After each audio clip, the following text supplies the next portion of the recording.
Voilà, je suis très heureux de me retrouver parmi vous.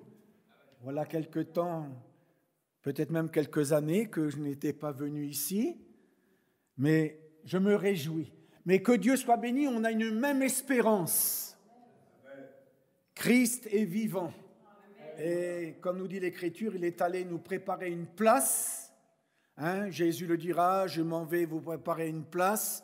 Et lorsque cette place sera prête, je reviendrai afin que là où je suis, vous y soyez aussi. Notre place est réservée dans le ciel et le Seigneur connaît ceux qui lui appartiennent et que ceux qui lui appartiennent s'éloignent de l'iniquité. Nous marchons véritablement dans la vie de Dieu, dans la vie de l'Esprit.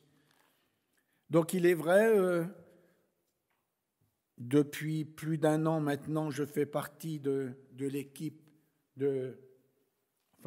d'Elbeuf, quoi. Je travaille avec le pasteur d'Elbeuf maintenant. Que Dieu soit béni. Je voudrais vous encourager. Non, ça ne vous plaît pas? Je voudrais vous encourager. Le Seigneur Jésus l'a dit, prenez courage. Prenez courage. J'ai vaincu le monde. Et même il le dira à Josué, fortifie-toi et prends courage, fortifie-toi. Nous avons besoin parfois de courage, mais le Seigneur, il nous le donne, que Dieu soit béni. Alors, voyez-vous, je voudrais placer devant vous ce matin la ville de Jéricho. Vous vous souvenez de Jéricho? Jéricho était fermé, Jéricho était barricadé, personne n'entrait, personne ne sortait. Mais voici que Dieu va dire à Josué, je te livre la ville. Jéricho était imprenable, c'était un barrage qu'il y avait sur leur route, sur leur chemin. Et peut-être ce matin, il y a devant toi plusieurs barrages. Même pour illustrer encore, je pourrais dire au temps de David et Goliath. Goliath était là pendant 40 jours, il est sorti, il a jeté un défi à l'armée d'Israël.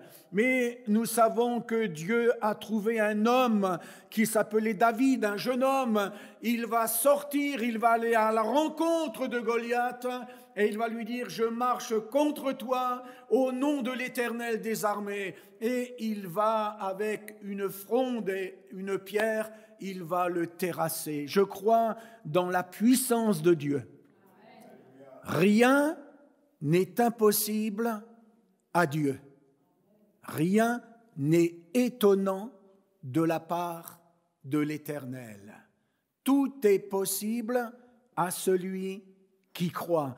Et si tu crois, eh bien tu verras la gloire de Dieu. Et nous voulons voir la main de Dieu comme les premiers disciples qui disaient « Seigneur, Seigneur, étends ta main pour qu'il se fasse des signes, des prodiges et des miracles. » Et le Seigneur les a bénis. Il les a renouvelés dans le Saint-Esprit. Moi, je crois, mes frères et mes sœurs, que nous avons besoin d'être renouvelés dans la joie, d'être renouvelés dans le Saint-Esprit, de goûter combien le Seigneur Jésus est bon.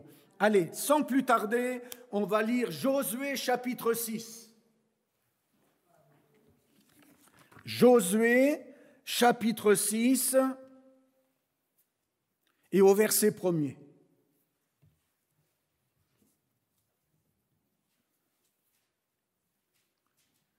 La lecture sera assez longue, ça ne fait rien. Il est bon de se nourrir de la parole de Dieu. Mes paroles sont esprit et vie. Alors, nous voulons goûter la vie de Dieu. La vie est en nous. Jésus a mis la vie. Et cette vie, elle doit couler en nous. Jéricho était fermé et barricadé devant les enfants d'Israël. Personne ne sortait et personne n'entrait. L'Éternel dit à Josué, « Vois, je livre entre tes mains Jéricho et son roi, ses vaillants soldats. Faites le tour de la ville, vous tous les hommes de guerre, faites une fois le tour de la ville, tu feras ainsi pendant 6 jours. 7 sacrificateurs porteront devant l'arche 7 trompettes retentissantes. Le 7e jour, vous ferez 7 fois le tour de la ville et les sacrificateurs sonneront des trompettes. Quand ils sonneront de la corne retentissante, quand vous entendrez le son de la trompette, tout le peuple poussera de grands cris. Alors la muraille de la ville s'écroulera, alléluia, et le peuple montera chacun devant soi. Josué, fils de Nun, appela les sacrificateurs et leur dit « Portez l'arche de l'alliance et que 7 sacrificateurs portent 7 trompettes retentissantes devant l'arche de l'Éternel. » Et il dit au peuple « Marchez, faites le tour de la ville et que les hommes armés passent devant l'arche de l'Éternel. » Lorsque Josué eut parlé au peuple, les 7 sacrificateurs qui portaient devant l'Éternel les 7 trompettes retentissantes se mirent en marche et sonnèrent des trompettes. L'arche de l'alliance de l'Éternel allait derrière eux. Les hommes armés marchaient devant les sacrificateurs qui sonnaient des trompettes et l'arrière-garde suivait l'arche pendant la marche. On sonnait des trompettes.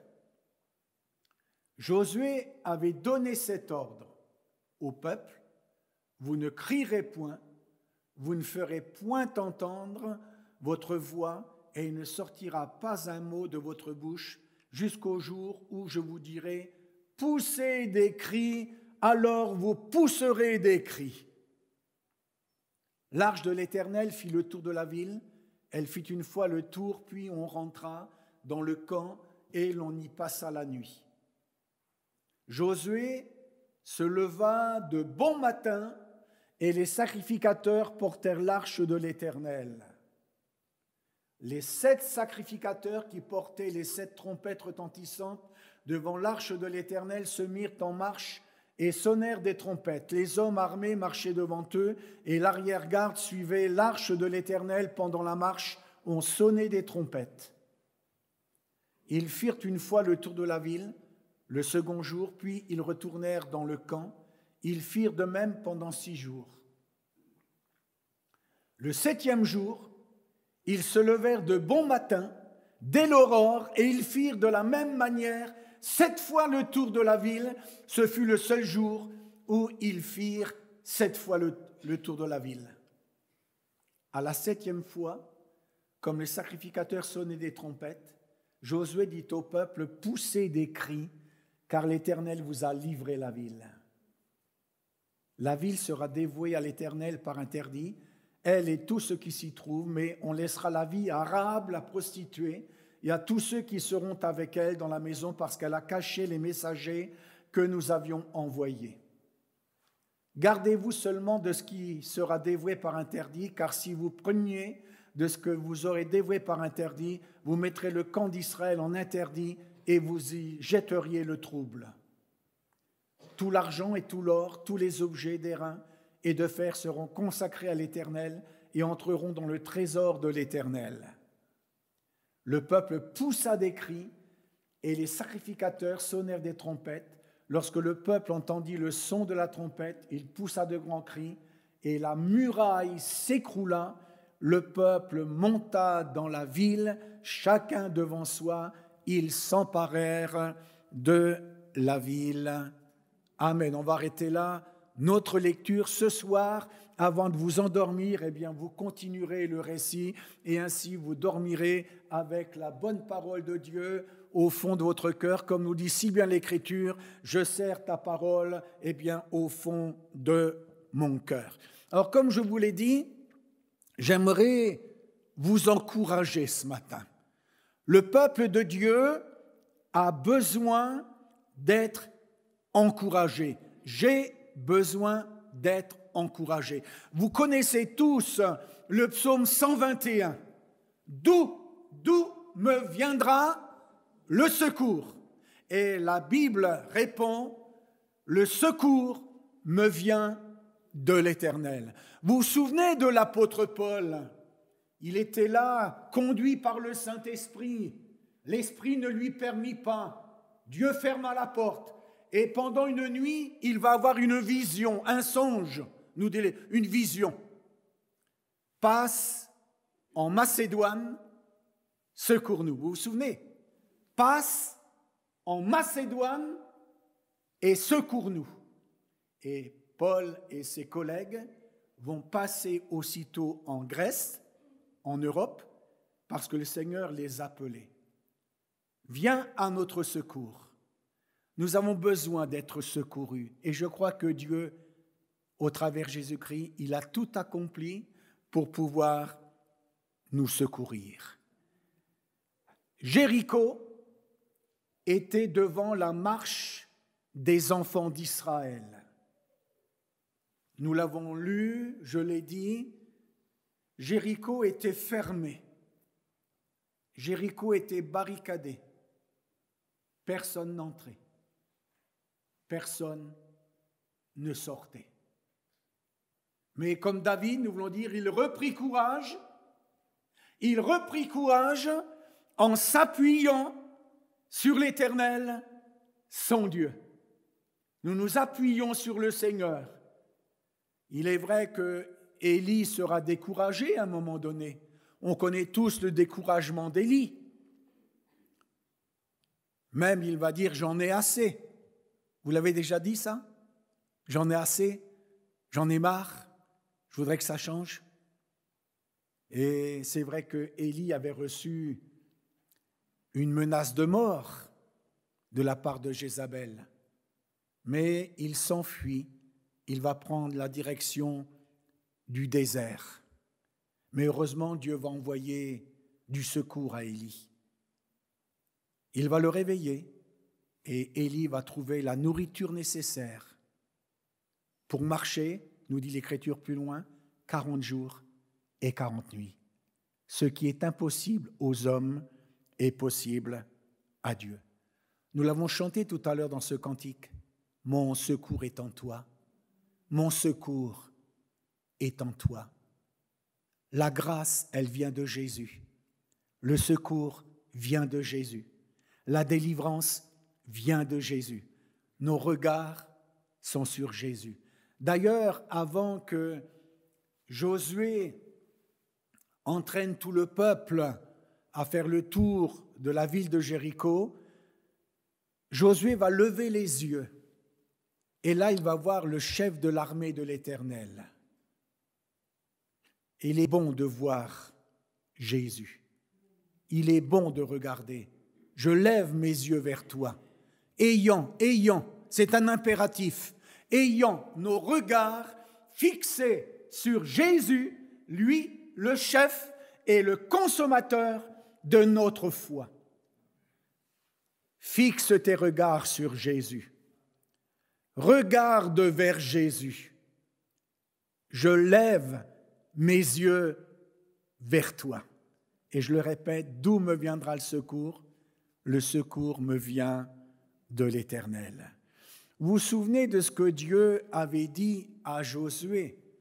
Je serai avec toi comme j'ai été avec Moïse. Et Dieu nous a promis qu'il sera avec nous tous les jours. Il l'a promis. Ses promesses sont oui et amen. Je crois ce que Dieu dit. Je reçois la parole que Dieu met au fond de mon cœur. Et comme Marie, nous voulons garder ces choses au fond de notre cœur. Nous voulons les garder, les cultiver. Les promesses de Dieu, elles s'accomplissent, à lui soit toute la gloire. Jéricho, Dieu la livre aux enfants d'Israël. Et tout de suite, je dirais, mon frère, ma sœur, que Dieu a ses méthodes. Dieu a ses méthodes.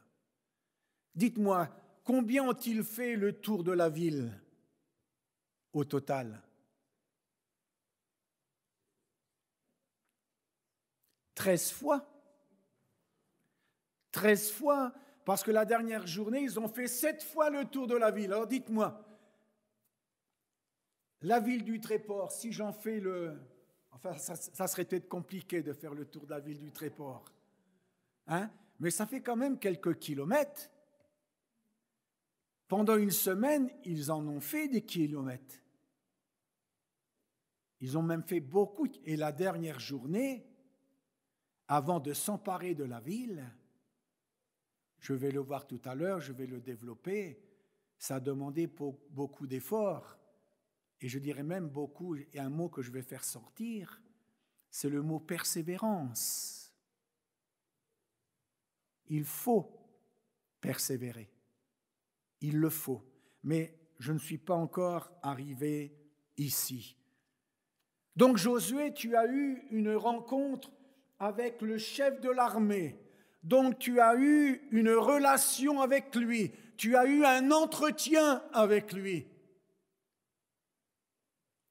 Mon frère, ma sœur, avons-nous une intimité avec Dieu? C'est vrai, c'est une chose que de venir à l'église. La communion fraternelle, c'est bien, alléluia, et je me réjouis. Mais quand la Bible nous dit « Entre dans ta chambre et ferme la porte », ici, je vois Josué qui a une profonde intimité, une rencontre avec le chef de l'armée. Je veux une rencontre avec le Christ, comme Saul de Tarse sur le chemin de Damas. Qui es-tu? Il ne le connaissait pas. Je suis Jésus. Il a la révélation de la personne de Jésus. Béni soit Dieu, nous avons eu les uns les autres la révélation de la personne de Jésus. Jésus le Sauveur, Jésus le Libérateur, celui qui délivre de nos vies de nos péchés et dont le sang nous lave et nous purifie de tout péché. Josué a eu une intimité avec Dieu. Il consulte Dieu. Tout à l'heure, je faisais allusion à David. Il consulta l'Éternel. Il lui dit, Seigneur, est-ce que je vais poursuivre? Est-ce que je vais atteindre? Et Dieu lui dit, poursuis, car tu atteindras. Et David, eh bien, sera béni de Dieu et il ramènera tout. Vous savez, quand Dieu dit quelque chose, ça s'accomplit. Alléluia. Donc je crois qu'il était bon de le préciser. D'abord, Josué, une intimité avec Jésus, avec la parole également. Si tu connaissais la parole, connaître la parole de Dieu, elle est lumière, nous l'avons chanté, elle éclaire notre chemin. Cette parole, je veux la recevoir comme étant la parole de Dieu. Alléluia. Alors Dieu va donner un ordre bizarre. C'est la stratégie de Dieu. C'est la méthode de Dieu. C'est vrai que Dieu nous étonne. Parfois, nous voudrions que Dieu nous bénisse de telle et telle manière. Nous voudrions que Dieu agisse de telle et telle manière. Mais Dieu va faire autrement. Et on va le voir, il va le faire pour la gloire de son nom. Dieu fait tout pour la gloire de son nom. Alors nous remarquons que Dieu va donner un ordre précis, un ordre bizarre, un ordre étrange.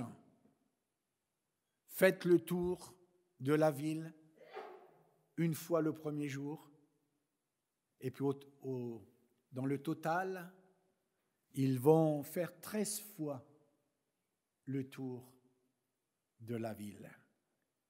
Un ordre précis. Et cet ordre, normalement, il est facile à réaliser, faire le tour. C'est la stratégie de Dieu. C'est l'ordre militaire de Dieu. Ce sont les armes que Dieu met à la disposition des enfants d'Israël. On ne comprend pas. Jésus le dira à l'apôtre Pierre, « Tu ne comprends pas maintenant, mais tu comprendras bientôt. » Il y a des choses qui nous échappent, il y a des choses que nous ne comprenons pas. Mais nos yeux sont sur toi, Seigneur. Nous dépendons uniquement de toi. Donc c'était l'ordre que Dieu a donné. Il y a les commandements que Dieu nous a donnés. j'aimerais lire avec vous. Vous voulez bien que je vous fasse travailler un petit peu? Dans le livre des Actes des Apôtres, chapitre 1er.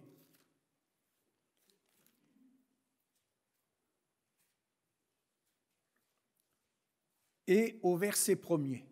Théophile, j'ai parlé dans mon premier livre de tout ce que Jésus a commencé de faire et d'enseigner dès le commencement,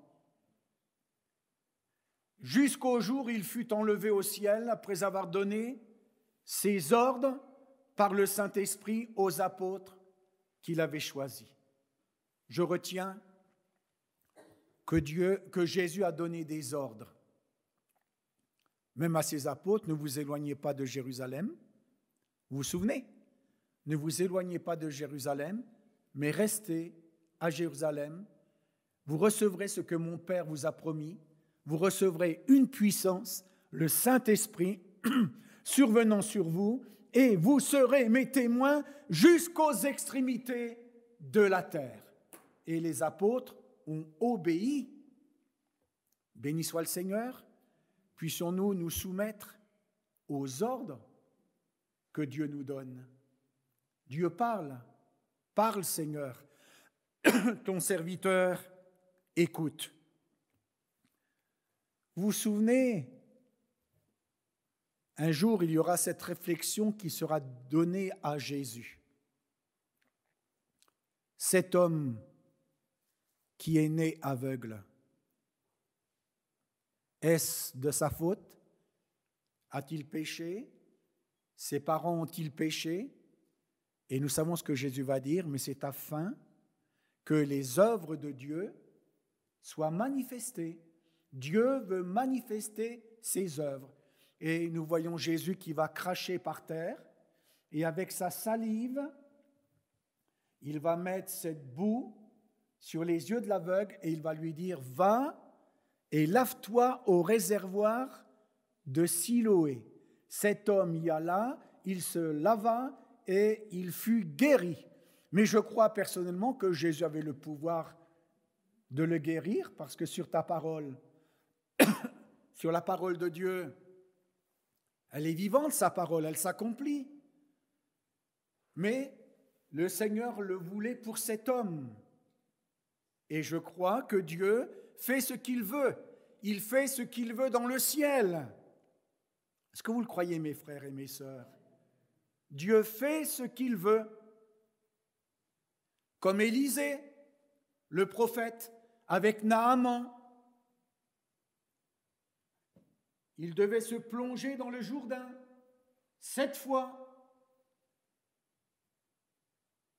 Mais il fallait que Naaman arrive. Il fallait que l'œuvre de Dieu se fasse. C'est vrai que nous ne comprenons pas toujours les méthodes du Seigneur, mais ça nous étonne. Dieu nous étonne, à lui soit toute la gloire. Voyez-vous, cet ordre constitue une épreuve. Comme pour cet aveugle, il avait un certain trajet à faire. Va-t-il tenir? Va-t-il abandonner? Va-t-il poursuivre? C'est important. Et il est vrai que Dieu veut nous aider dans ce domaine, mon frère et ma sœur. J'aimerais continuer maintenant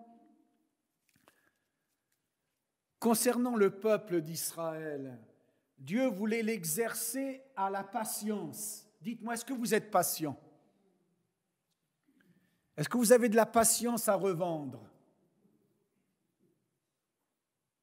On a besoin de grandir dans la patience. Soyez patients dans l'affliction. Vous voyez, cet ordre étrange, précis, nous étonne. Il fallait que le peuple soit amené à une certaine patience déjà, à une certaine éducation. C'est vrai que Dieu nous éduque. Est-ce que vous croyez que Dieu nous éduque? Ce que Dieu veut faire, c'est entrer en nous le caractère de Jésus. le caractère de Jésus. Ayez en vous les sentiments de Jésus. Est-ce que j'ai vraiment les sentiments de Jésus? Est-ce que j'ai le caractère de Jésus? Et le caractère de Jésus, c'est le fruit de l'esprit, en réalité, pour chacun de nous aujourd'hui. Vous avez tous entendu parler de la patience de Job. Job était un homme très patient. Et même Dieu use de patience envers tous les hommes parce qu'il veut que tous les hommes soient sauvés. Dieu veut que tous les hommes soient sauvés. Et le fruit de l'esprit, la patience, je crois, elle arrive en 4e position. Après l'amour, la joie, la paix, la patience. Le peuple d'Israël, pendant une semaine, il lui a fallu être patient. Mais pour moi aujourd'hui, c'est peut-être des mois, des années. Peut-être tu pries pour que ton mari se convertisse.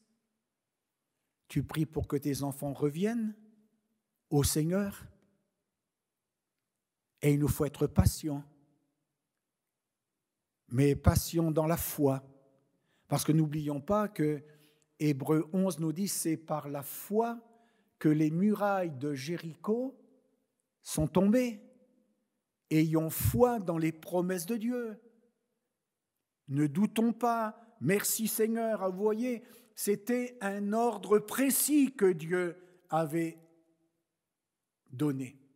Mais je voudrais encore aller plus loin parce qu'il y a des choses vraiment importantes. Josué va dire qu'il ne sorte de votre bouche, restez silencieux devant le Seigneur. Vous savez, il ne sortira pas un mot de votre bouche. Dites-moi quand l'épreuve est là, quand la difficulté est là, quand il nous semble que Dieu est loin, qu'on n'arrive pas à le toucher, on prie et puis il n'y a aucun changement qui se produit, mais alors que se passe-t-il? Et là, il sera dit au peuple qu'il ne sorte de votre bouche, il ne sortira pas un mot de votre bouche. C'est-à-dire pas de murmure, pas de murmure. Est-ce que je suis un chrétien qui murmure? Moi, je ne suis pas d'accord avec Dieu. Moi, je ne suis pas d'accord avec Dieu. Mais là, Dieu avait son plan. Et je crois que Dieu a un plan pour chacune de nos vies. Est-ce que vous voulez entrer dans le plan de Dieu? C'est vrai qu'il y avait le plan du diable, mais il y a le plan de Dieu. Et je l'ai appris ces derniers mois, que s'il y avait le plan du diable, il y a aussi le plan de Dieu qui change tout. Le mal, Dieu est capable de le changer en bien. Dieu est capable de changer le mal en bien, comme Joseph le dira. Vous aviez médité de me faire du mal, mais Dieu l'a changé en bien. Dieu est le Dieu vraiment qui fait les choses tout à merveille. Et cela, je le crois de tout mon cœur. Aucune parole. On pourrait peut-être le lire ensemble, vous voulez bien? Parce que ça me concerne, ça, moi. Je ne sais pas si ça vous concerne, mais qu'il ne sorte de ma bouche aucune parole mauvaise. Je pourrais dire, allez, mes frères et sœurs, qu'il ne sortent vous, mais moi, je suis dans la même barque, qu'il ne sorte de ma bouche aucune parole mauvaise. Alors, on va découvrir cela dans Éphésiens au chapitre 4 et au verset 29.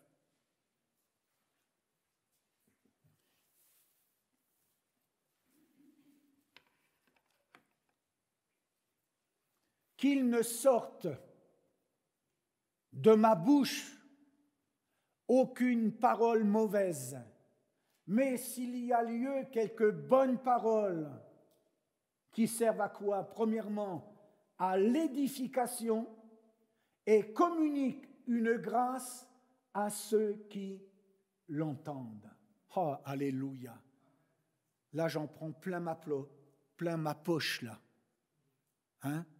Si souvent, quelles sont les paroles qui sortent de ma bouche? Jésus allait de lieu en lieu faisant du bien.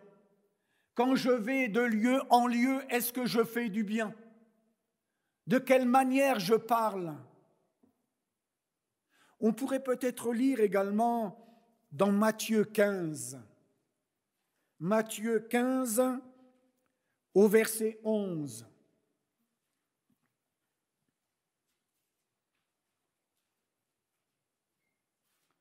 Ce n'est pas ce qui entre dans la bouche qui souille l'homme, mais ce qui sort de la bouche, c'est ce qui souille l'homme. On va continuer.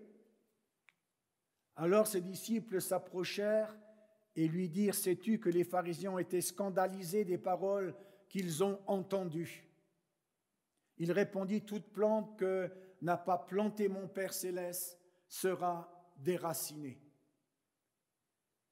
Laissez-les, ce sont des aveugles qui conduisent des aveugles, et si un aveugle conduit un aveugle, ils tomberont tous deux dans une fosse. Alors mon frère, ma sœur, voyez-vous qu'il sorte de ma bouche des paroles de grâce comme Jésus. Il sortait des paroles de grâce, des paroles d'amour, des paroles de pardon. Parce que parfois je l'ai entendu, je ne te pardonnerai jamais. Mais quelle sorte de paroles sortent ou sortent de ma bouche? J'ai tellement besoin de regarder au modèle divin. Et ce modèle, c'est Jésus. Alléluia. Alors vous voyez, je voudrais maintenant aller plus loin. Quelles ont été les conditions du succès de Josué? Alors ils ont fait le tour. Il y a quand même des conditions qui sont données ici. D'abord, il y avait la présence de l'arche. L'arche était présente. L'arche, elle était là. La présence de Dieu, la présence de Jésus. Un jour,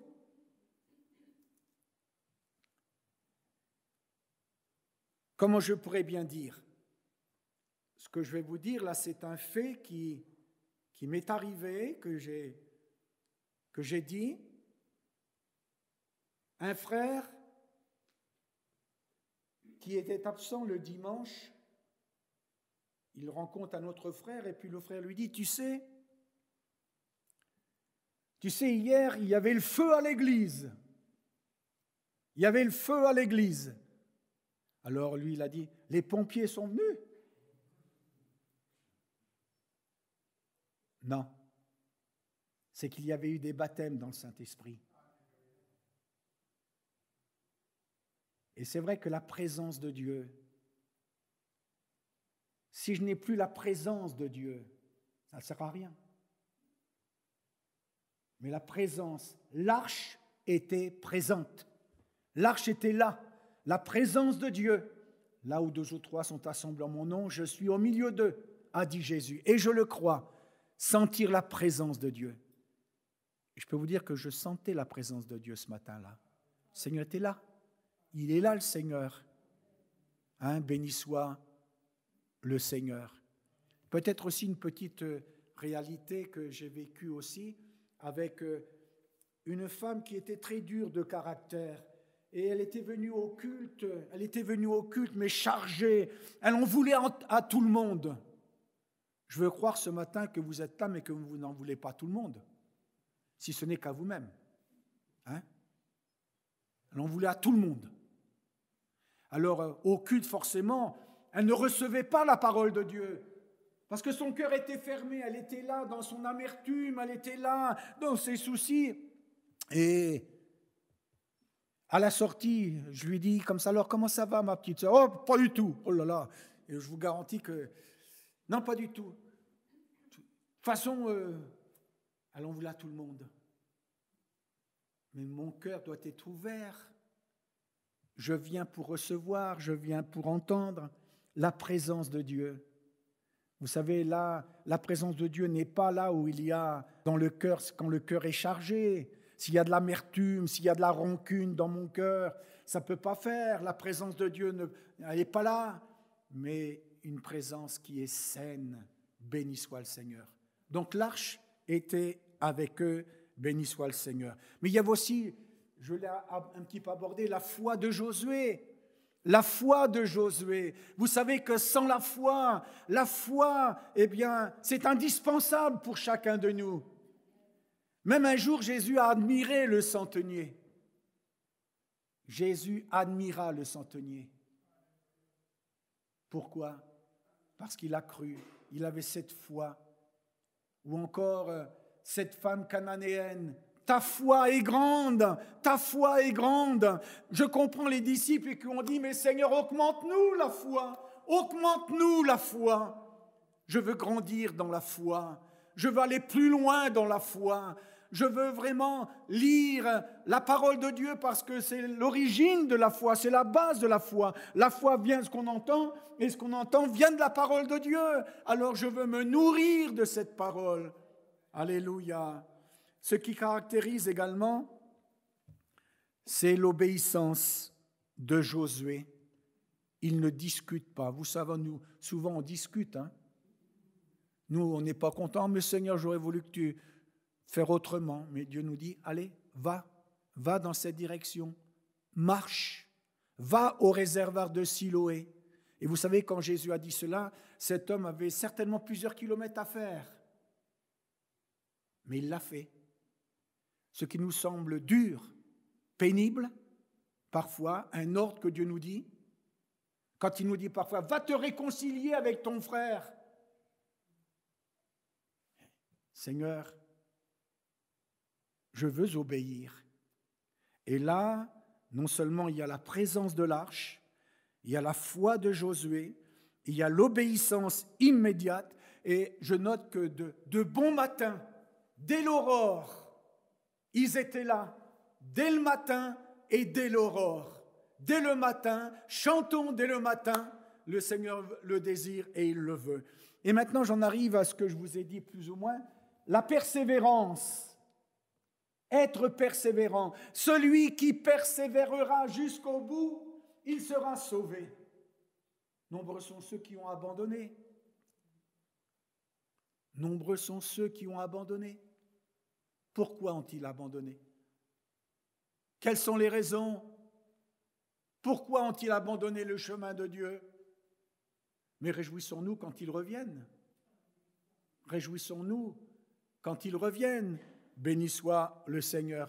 Et tout cela a conduit à la victoire. La victoire a été donnée. Ils ont poussé des cris. Et pour cela, j'aimerais lire avec vous le psaume 100, parce qu'il est merveilleux. Si on a lu tout à l'heure le psaume 95, je crois, si ma mémoire est bonne.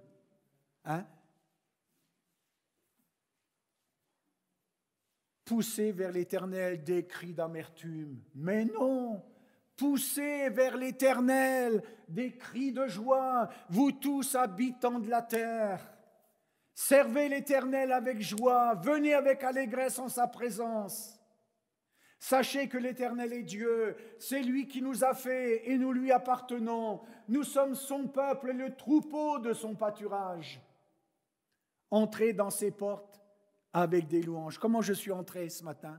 Avec des louanges, dans ses parvis avec des cantiques. Célébrez-le, bénissez son nom.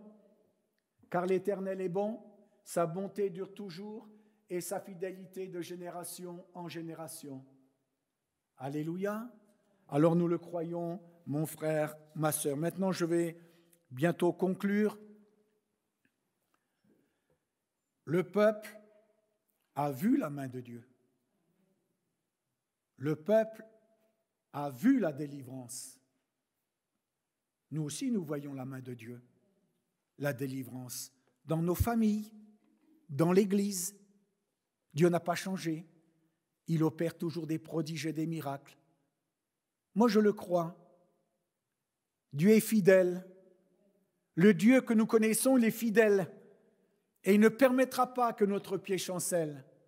Mais il nous permettra d'aller beaucoup plus loin. Alors, bien sûr, Rahab, la prostituée, qui avait accueilli les messagers, elle sera épargnée avec toute sa famille. Moi, je crois aussi que Dieu veut que nous ayons cette foi de Rahab, parce que nous avons les nôtres, notre famille. Nous voulons les voir sauvés. Non? Est-ce que nous voulons les voir sauvés? Et nombreux, vous savez, dans ma famille, j'ai aussi des rétrogrades, de ceux qui ont quitté le chemin de Dieu, qui ont suivi, même certains ont suivi pendant 20 ans, 30 ans, et puis ils ont délaissé. Pour quelle raison? Mais Dieu, ma prière, c'est que Dieu vienne frapper à nouveau à la porte de leur cœur. Alléluia. Alors, mon frère, ma sœur, obéissons au Seigneur.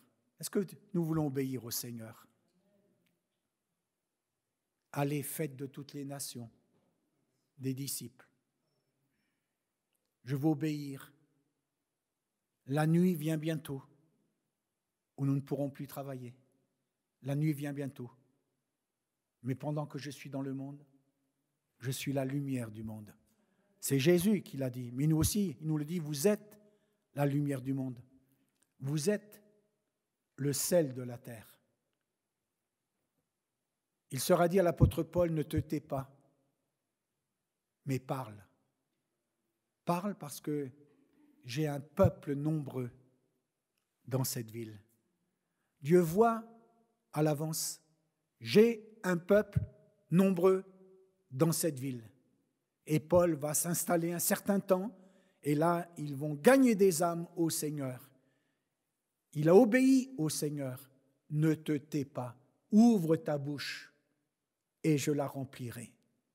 Le Seigneur veut que nous parlions de lui et que nous portions du fruit. Alors, voyez-vous, dans cet ordre que Dieu a donné, c'était un ordre qui était curieux, qui était étrange, précis, mais il y avait une épreuve.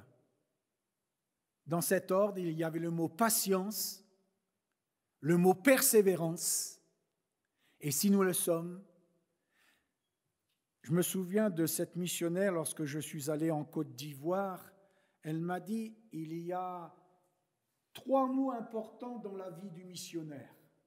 3 mots importants dans la vie du missionnaire. C'est le mot patience, patience et patience. Être patient. Peut-être ce matin, il fallait que quelqu'un entende ce mot, patience, que ton cœur ne se trouble pas, ne s'agite pas, mais le Seigneur, il est là, il est présent. Jésus n'est pas absent. Il s'est révélé à Josué, le chef de l'armée, il est là. Avant la conquête de Jéricho, le chef de l'armée, il était là. Et je crois que Dieu est là et il veut nous bénir et il veut nous faire du bien. On prie ensemble le Seigneur? Béni soit le nom de Jésus. Seigneur, merci pour ta grâce, pour ta parole, Seigneur. Parce que ta parole, elle demeure un refuge pour chacun de nous. Tu nous le dis, Dieu est pour nous un refuge, un secours et un appui qui ne manque jamais dans la détresse. Seigneur, tu seras toujours là. Seigneur, tu es le premier et le dernier, tu es l'alpha et l'oméga. Seigneur, nous pouvons nous appuyer sur toi. Tu es notre joie, notre paix. Et ce matin, Seigneur, tu as fait du bien à chacun de nous, déjà au travers des chants, au travers de ta parole. Seigneur, merci pour toutes choses. Je loue et j'exalte ton merveilleux nom. À toi soit toute la gloire. Amen. Amen. Merci Jésus.